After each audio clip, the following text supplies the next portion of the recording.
This is first question from paper 42 ON 19. Figure 1.1 is the top view of rectangular paddling pool of constant depth. The pool filled with seawater. We can see that length of the pool is 44 meter and breadth of the pool is 20 meter. Question says that the volume of the seawater in the pool is 264 meter cube and we are supposed to calculate the depth of the pool. Now we will first underline the data given in the question. Here they are giving us about volume of the pool. Here they are giving me length of the pool and this is breadth of the pool. We know that formula for calculating volume is length into breadth into height. I'll apply same formula over here to calculate depth of the pool. So V will be equal to L B H and I'm supposed to calculate value of H.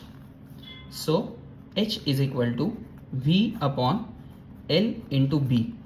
So it is 264 upon 44 into 20. The answer will be 264 divided by 44 into 20.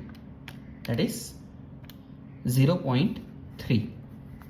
So it is 0.3 and unit will be meter. Question B. The mass of seawater in the pool is 2.70 into 10 raised to 5 kg. So here I have got mass. Calculate the density of seawater. Give your answer to 3 significant figures. So I am supposed to calculate density. Now density is equal to mass upon volume. Mass is given here, that is 2.7 into 10 raised to 5 upon volume, which was given in part A, that is 264. When I substitute, I'll get answer 2.7 into 10 raised to 5 divided by 264. The answer is 1022. However, they are asking us to write answer to 3 significant figures, and so we'll write answer 1020 kg per meter cube. Question C. Calculate the pressure due to the seawater at the bottom of the pool. We know that for liquids, formula to calculate pressure is rho g h. So we'll write formula first. P equals to rho into g into h, where rho stands for density, that is 1020. G is acceleration due to gravity, that is 10, and h is the height that we have calculated in part A, that is 0.3. So your answer will be 1020 into 10 into 0.3. It is 3060 Pascal. Question D. State a suitable instrument for measuring the dimensions given in figure 1.1. Now we know that in figure 1.1 the dimensions are given in meter, and to measure high values of lengths we use measuring tape.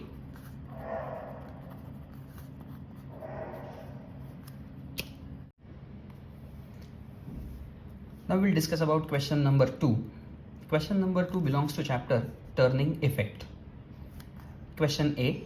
State 2 conditions which must be true for an object to be in equilibrium. First of all, we'll try to understand what is equilibrium. Equilibrium means a position of rest or steadiness of the body. Okay, and we know that body can be steady or it can be resting only when there is no resultant force acting on the body. Now understand that a body may move in a line or it may move in rotational direction. Okay, So to move body in a line, it must be applied with external unbalanced force, and to rotate, it must be applied with external unbalanced moment. So if I want body to be in equilibrium, then there should be no net force acting on body, and there should be no net moment acting on body. For this, you can also say that total backward force should be equal to the forward force, and total clockwise moment should be equal to total anti-clockwise moment. So if these two are equal, then they will cancel out each other and the body will be resting or it will be in equilibrium. Question B. Figure 2.1 shows a uniform meter rule PQ in equilibrium. Now in this statement we are given with two important details. First is, it is a uniform meter rule. It means that mass of this rule is uniformly distributed over its length, and so its center of mass will be acting at its geometric center. We know that for uniform bodies, center of mass is at their geometric center. Second, the meter rule is said to be in equilibrium. As it is in equilibrium, it follows two important rules, that is, total clockwise moment is equal to total anti-clockwise moment, and total upward force is equal to total downward force acting on the rule. Now, whenever we are solving questions related to turning effect, first thing we have to do is we have to label all the forces, and we have to identify which force will be acting in clockwise direction and which force will be acting in anti-clockwise direction in terms of moments. Now, the pivot is given over here for this question. So, the force that is marked P, it is acting downward. As it is acting on the left hand of the pivot and acting downward, it will be in anti-clockwise direction. Then weight of this will be acting in clockwise direction as it is on the right hand side and acting in downward direction, and force F, which is acting in upward direction and on the right hand side of this pivot, it will be acting in anti-clockwise direction. Now we'll see the questions here. The distance PQ is 100 centimeter. The mass of the meter rule is 0.12 kg. So here they are giving us about mass of the meter rule, and its weight is W. First question is, on figure 2.1, draw and label an arrow to show the force W acting on PQ at its center of mass. Now, as we said just now, center of mass for this uniform rule will be at its geometric center. So its weight will be acting at this point and in downward direction. We have to label this as W, so we'll write W over here. You can understand this is also a type of force, and so as we said earlier, this will be producing clockwise moment as it is on the right hand side of the pivot and acting downward. Second, an arrow to show the force R acting on PQ at the pivot.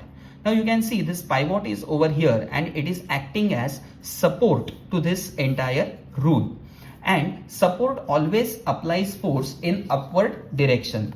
So we can show that R is acting on the pivot in upward direction. Now how much will be the moment produced by this force R? The moment produced by this force R will be 0 because any force that is acting on pivot does not contribute to the moments applied by or applied on the rule. The question we have here is, by taking moments about the pivot, calculate F.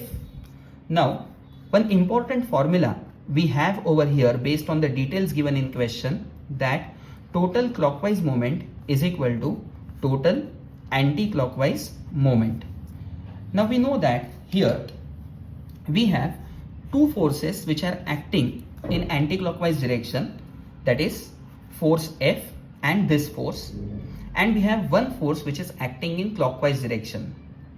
So total clockwise moment is equal to total anti-clockwise moment.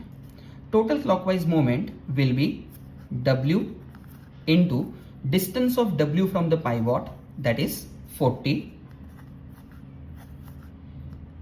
is equal to total anti-clockwise moment will be addition of moments produced by these two forces. So it will be 0.5 into 10, because it is at distance 10 from the pivot, plus F into the distance of F from the pivot, that will be 40 plus 50, so it will be 90. We know the value of W over here, it will be 0.12 into 10, because we know that W is equal to M into G, so it will be 1.2 Newton. 1.2 into 40 is equal to 0.5 into 10 will be 5 plus F into 90. Now when we will solve this, we will have F into 90 is equal to 1.2 into 40, that is 48, and this 5 will be subtracted when it comes on this side, so it will be 43. So F will be 43 upon 90. 43 divided by 90, that gives you your answer for 0.48. 0.48 Newton is the force acting at this point. Now next they are asking us to calculate R, that is this force. Now we know that when an object is in equilibrium, total upward force acting on object is equal to total downward force.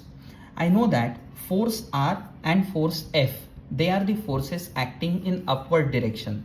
So summation of values of R and F is equal to summation of W plus this force which is acting in downward direction, that is 0.5. After substituting values, we will get R equals to W, that is 1.2 plus 0.5 minus value of F that you have calculated over here, 0.48. 1.2 plus 0.5 is 1.7 minus 0.48. The answer will be 1.22 Newton.